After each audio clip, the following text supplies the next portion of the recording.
അസ്സലാമു അലൈക്കും. എന്തൊക്കെയുണ്ട് വിശേഷങ്ങൾ? എല്ലാവർക്കും സുഖമാണല്ലോ. നമ്മളിവിടെ സുഖമായിട്ടിരിക്കുന്നുണ്ട്.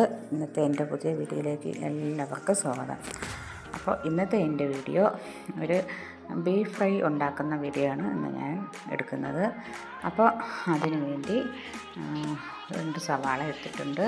സവാള, പച്ചമുളക്, ഇഞ്ചി, വെളുത്തുള്ളി എല്ലാം പേസ്റ്റ് ആക്കിയതും, മുളക് പൊടി 1.5 സ്പൂൺ മുളക് പൊടി, 1 സ്പൂൺ മല്ലിപ്പൊടി, മഞ്ഞൾപ്പൊടി എല്ലാം ഞാൻ ചേർത്തിട്ടുണ്ട്.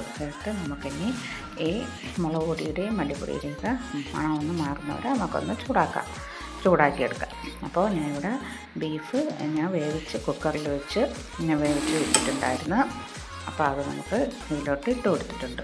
അപ്പോൾ ഇത് ഇനി ഒരു അരമണിക്കൂറോളം 3/4 മണിക്കൂറോളം നമുക്ക് അത് ഇതിൽ കിടന്ന് ഫ്രൈ ആയി വരണം. അപ്പോൾ ഇവിടെ ഒരാൾക്ക് അവിടെ മോന് കറിയായിട്ട് വേണ്ട, ഫ്രൈ ആയിട്ട് ഇതുപോലെ ഫ്രൈ ആയിട്ട് നല്ലതുപോലെ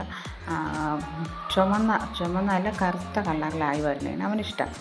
അപ്പോൾ നമുക്ക് എത്രത്തോളം ഇത് ചുമന്ന് കറുത്തായിട്ട് ഇതാവുന്നോ അത്രത്തോളം നമുക്ക് ചെറിയ തീയിലോട്ട് ഇട്ടേക്കാം. അപ്പോൾ ഇന്നത്തെ വീഡിയോ നിങ്ങൾക്ക് ഇഷ്ടപ്പെട്ട ലൈക്കും കമൻറ്റും സബ്സ്ക്രൈബും ചെയ്യാൻ മറക്കണ്ട. നിങ്ങളുടെ സപ്പോർട്ട് വേണം.